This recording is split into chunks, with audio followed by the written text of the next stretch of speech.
안녕하세요. 미국 주식하는 임겐입니다. 오늘 미국장 한번 보겠습니다. 구독과 좋아요 부탁해요.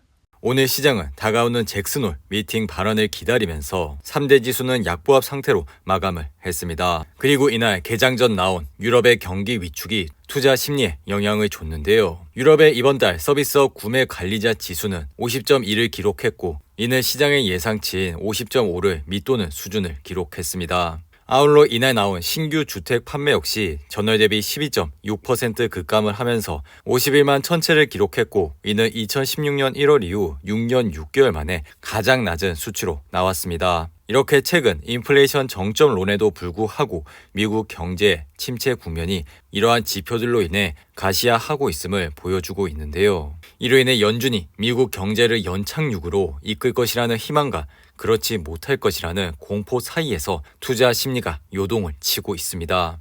그리고 이러한 하락장에선 투자자들은 자신감을 잃게 만들고 이번에는 시장이 다시 올라오지 못할 것이라는 생각을 들게 만드는데요. 이러한 이유는 지금까지 펼쳐지고 있는 시장의 위기가 이전에 경험하지 못한 새로운 위기고 그 전보다 더 심각하고 강력한 위기인 것처럼 보이기 때문입니다. 그리고 하락장이 시작이 되면 그 하락세는 길어지게 되고 시장의 환경이 부정적으로 바뀌면서 시장의 환경 역시 부정적으로 바뀌게 됩니다. 이번 장에서도 보셨겠지만 단기 바닥을 찍고 주식이 올라갔을 때는 제 아무리 악재가 나와도 그것을 호재로 받아들였었죠. 하지만 그러한 상승세가 다시 한번 꺾이면서 시장은 별것도 아닌 일에 부정적으로 바뀌는 모습을 보셨을 겁니다. 이렇듯 나스닥 시장도 최근 13,100불을 찍고 다시 한번 내려오면서 이러한 하락세가 끝이 보이지 않고 더불어 심각한 인플레이션에 금리에 대한 부정적인 의견까지 나오고 있죠. 그럼 이러한 주식시장에서 떠나는 것이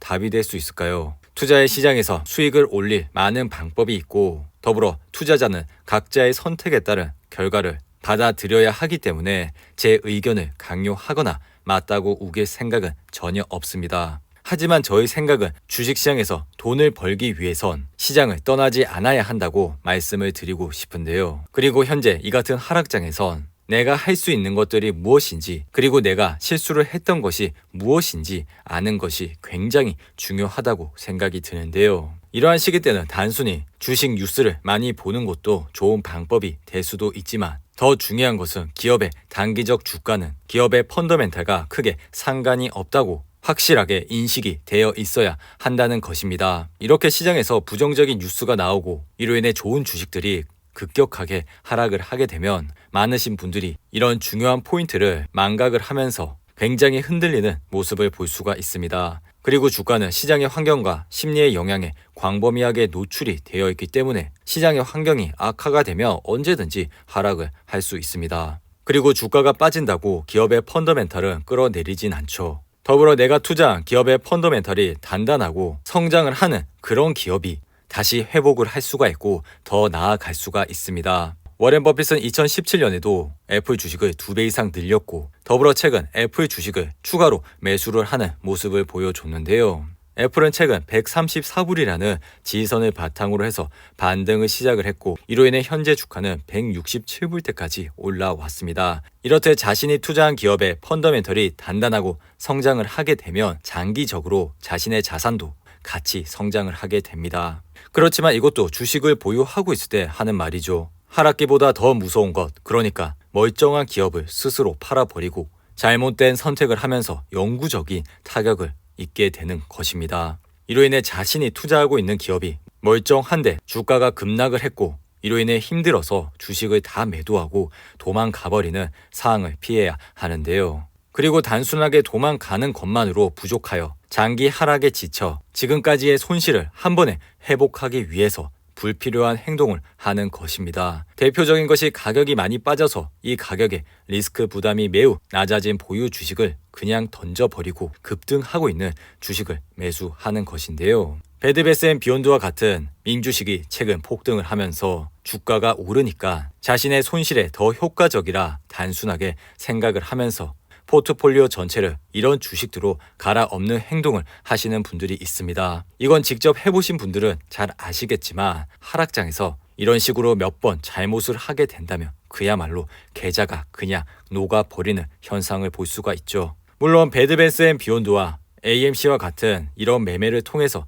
굉장히 좋은 수익을 뽑아내시는 분들도 계십니다. 하지만 저는 그런 쪽에 대해서 얘기하는 것은 아니고 기업을 보는 투자자로서 이야기를 드리는 것입니다. 그리고 이러한 하락장이 끝나게 되면 다시 한번 상승장이 오게 되고 기업의 펀더멘털이 단단하면 주가는 기업의 본질 가치에 따라 다시 회복을 할 수 있기 때문에 주식시장이 하락이 오더라도 당연히 좋은 주식은 지켜가시라고 말씀을 드리고 싶습니다. 그리고 이날은 장 마감 이후 노드스트롬의 실적 발표가 있었습니다. 노드스트롬은 이번 실적 발표에서 소비자들의 수요가 점점 줄어들고 있다고 발표를 했고 연간 가이던스마저 하향을 하는 모습을 보여줬는데요. 이로 인해 현재 주가는 장외에서 14% 이상 하락을 하고 있습니다. 반면 메이시스는 이번 실적 발표에서 시장의 예상치를 뛰어넘으면서 이날 4% 가까이 상승을 했는데요. 하지만 회사는 의류와 같은 이미 품목에 대한 소비 지출이 악화되고 있고 이로 인해 연간 예측을 하향 조정했습니다. 그리고 전날 실적 발표를 한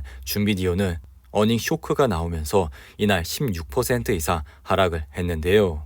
어제 영상에서도 말씀을 드렸지만 준비디오가 현재 바닥이라고 생각을 하시고 투자를 하시는 것보다는 다음 분기 실적을 확인을 하시고 투자를 하셔도 나빠 보이지 않다고 말씀을 드렸는데요. 더불어 이날은 거래량을 동반한 급락을 했기 때문에 당분간 더 좋지 않은 흐름세가 나올 가능성이 높습니다. 그리고 현재는 기업이 돈을 잘 벌고 있고 성장이 우수한 기업에만 투자를 하셔도 된다고 생각이 들기 때문에 이러한 점을 유심히 참고해 주시기 바라고요. 그리고 트위터는 이날 회사 내부 고발자가 트위터 보안 관련하여 심각한 결함을 주장을 하면서 이날 7.3% 하락을 했습니다. 이로 인해 트위터는 이날 하락으로 아래 보이신 RSI는 39로 마감을 했는데요. 반면 팔로알토는 전날 시장의 예상치를 뛰어넘는 실적 발표 이후 이날 12% 이상 상승을 했습니다. 또한 팔로알토는 분기 및 연간 지침을 높이면서 자사주 매입 프로그램을 강화했고 3대1 주식 분할 승인까지 발표하면서 이날 급등을 하는 모습을 보여줬습니다. 그리고 진동닷컴 역시 실적 발표에서 시장의 기대치를 초과하면서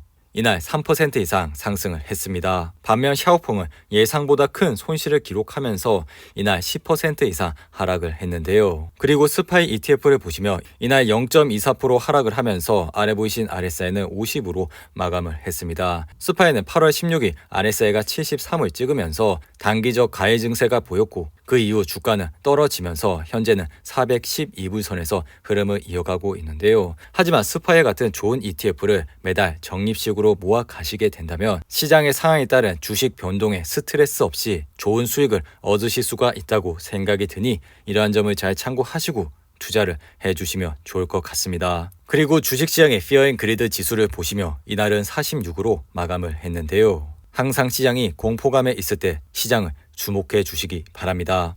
오늘도 8분이 넘는 긴 영상 끝까지 시청해 주셔서 감사하고요. 가시기 전에 구독과 좋아요 잊지 마시고 그럼 내일 영상에서 만나겠습니다.